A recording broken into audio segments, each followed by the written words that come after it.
जम्मू कश्मीर में अब पहले, दूसरे और तीसरे फेज का चुनाव जो है वो यहाँ पर हो चुका है। जो पहले फेज का चुनाव हुआ था उसमें 61% यहाँ पर लोगों ने वोटिंग जो है वो यहाँ पर की थी। दूसरे फेज में 57% वोटिंग जो है वो यहाँ पर देखने को मिली थी। और जो अब तीसरा फेज हुआ है उसमें 67% वोटिंग जो है वो जम्मू कश्मीर में यहाँ पर रिकॉर्ड की गई है। और इसमें अगर हम बात करें तो 7 डिस्ट्रिक्ट्स थी जहां पर ये चुनाव हुआ, और सबसे ज्यादा जो वोटिंग परसेंटेज है वो सांबा डिस्ट्रिक्ट में देखी गई, जहां पर 73% लोग जो हैं वो बाहर निकले और उन्होंने अपने वोट का इस्तेमाल जो है वो यहाँ पर किया। इसके बाद उधमपुर में 72%, साथ ही साथ यहाँ पर जो कठुआ का इलाका है वहां पर 70%, जम्मू में 66%, और सबसे कम जो रिकॉर्डिंग है वो बारामूला डिस्ट्रिक्ट में देखी गई, जहां पर 55% के आसपास जो है वो यहाँ पर वोटिंग रिकॉर्ड हुई। लेकिन साफ तौर पर 67% वोटिंग एक अच्छा नंबर है, और बताया जा रहा है कि ये जो 67% वोटिंग हुई है उसके बाद यहाँ पर नतीजे भी उसी तरीके के यहाँ पर निकलेंगे। अगर हम इन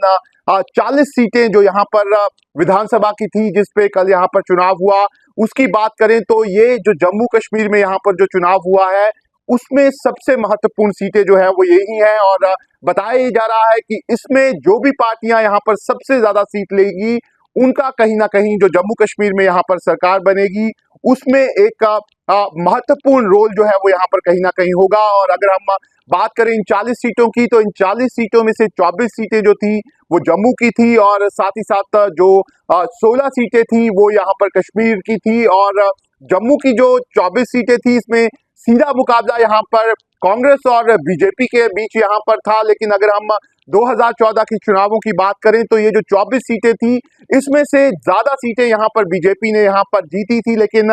2014 से पहले जो यहाँ पर चुनाव हुए हैं उसमें कांग्रेस पार्टी भी कई बार यहाँ पर ये सीटें जो है वो यहाँ पर जीत चुकी है। ऐसे में दोनों ही पार्टियों में यहाँ पर कड़ा मुकाबला जो है वो यहाँ पर देखा जा रहा है, और दोनों ही पार्टियों ने जो आखिरी फेज था उसमें अपनी पूरी ताकत जो है वो यहाँ पर लगाई थी। खास तौर पर अगर हम बात करें तो बीजेपी के स्टार प्रचारकों में प्रधानमंत्री नरेंद्र मोदी, गृह मंत्री अमित शाह, साथ ही साथ रक्षा मंत्री यहाँ पर राजनाथ सिंह, और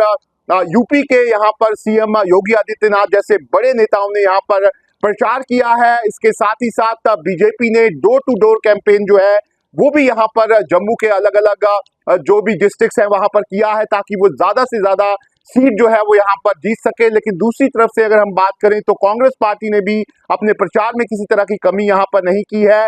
खुद राहुल गांधी जो है वो यहाँ पर उन्होंने कई रैलियों को संबोधित किया है। इसके साथ ही साथ जो कांग्रेस की यहाँ पर नेता है प्रियंका गांधी, वो भी यहाँ पर रैली करने पहुंची थी। और जो मल्लिकार्जुन खड़गे हैं उन्होंने भी जम्मू के अलग अलग हिस्सों में यहाँ पर रैली की है। और कहीं ना कहीं यहाँ पर लगता है कांग्रेस को कि जो एंटी इनकम्बेंसी है और साथ ही साथ जो अलग अलग इश्यूज हैं उसके चलते उनको यहाँ पर इन 24 सीटों पे फायदा हो सकता है, इसलिए उन्होंने भी यहाँ पर अपनी पूरी ताकत जो है वो यहाँ पर लगाई है। और इसके साथ ही अगर हम नॉर्थ कश्मीर की 16 सीटों की बात करें तो इस बार उसमें भी सबसे ज्यादा मुकाबला दिलचस्प जो है वो देखा जा रहा है, क्योंकि नेशनल कॉन्फ्रेंस और पीडीपी के सामने वहां पर इंजीनियर रशीद की जो पार्टी है एआईपी, वो कहीं ना कहीं वहां पर एक बड़ी टक्कर जो है वो यहाँ पर दे रही है। जो इसके पार्टी के अध्यक्ष हैं इंजीनियर रशीद, उन्होंने जेल में रहकर लोकसभा चुनाव जीता था और 2 लाख से ज्यादा मतों से वो यहाँ पर जीते थे। और उन्होंने यहाँ पर जम्मू कश्मीर के पूर्व मुख्यमंत्री उमर अब्दुल्ला को भी हराया था। साथ ही साथ उन्होंने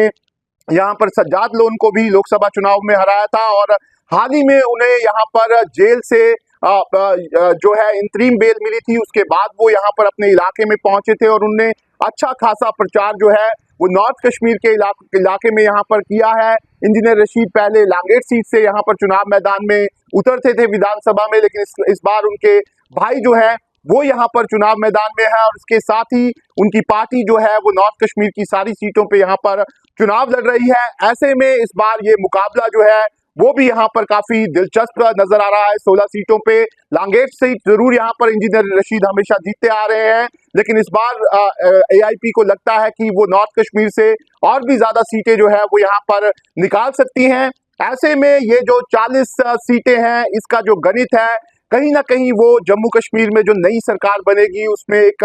बड़ा इम्पैक्ट जो है वो यहाँ पर डालेगा। और यही कारण है कि जो सभी पार्टियां हैं उन्होंने अपनी पूरी ताकत जो है वो यहाँ पर झोंकी हुई है। जो पहले और दूसरे फेज का यहाँ पर चुनाव हुआ है उसमें बड़ा मुकाबला जो है घाटी में नेशनल कॉन्फ्रेंस और पीडीपी के बीच में वहां पर देखा जा रहा था, लेकिन अब ये जो तीसरे फेज का चुनाव यहाँ पर हुआ है इसमें सीधा मुकाबला यहाँ पर कांग्रेस और बीजेपी के बीच में है और कश्मीर में जो 16 सीटें हैं उसमें एआईपी और साथ ही साथ नेशनल कॉन्फ्रेंस के बीच में है। ऐसे में अब देखना होगा कि ये जो 40 सीटें हैं इसमें से कौन ज्यादा सीटें यहाँ पर निकालने में कामयाब जो है वो यहाँ पर रहता है। लेकिन जरूर इस बार जिस तरीके से चुनाव आयोग ने यहाँ पर पूरा चुनाव कंडक्ट कराया है, कहीं ना कहीं फ्री एंड फेयर चुनाव हुआ है, लोगों ने अपनी इच्छा के अनुसार यहाँ पर वोटिंग की है और जिस तरीके से लोकसभा चुनावों में कश्मीर घाटी में चौंकाने वाले नतीजे जो है वो यहाँ पर सामने आए थे, ऐसे में ये माना जा रहा है कि इस बार जो विधानसभा चुनाव है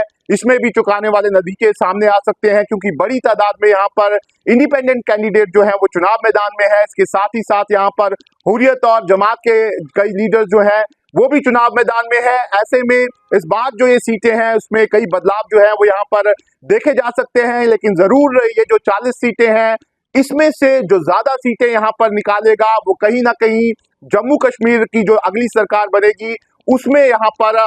उसका महत्वपूर्ण रोल होगा। और जो यहाँ पर कांग्रेस पार्टी है और साथ ही साथ बीजेपी है उसने अपनी पूरी ताकत जो है वो इन आखिरी 40 सीटों में यहाँ पर लगाई है और अब इंतजार जो है वो यहाँ पर 8 अक्टूबर का है, जब यहाँ पर नतीजे निकलेंगे और ये पता चलेगा कि आखिर कौन सी पार्टी है जिसने ये जो आखिरी फेज का चुनाव हुआ है उसमें बाजी मारी है। न्यूज नेशन अब व्हाट्सएप पर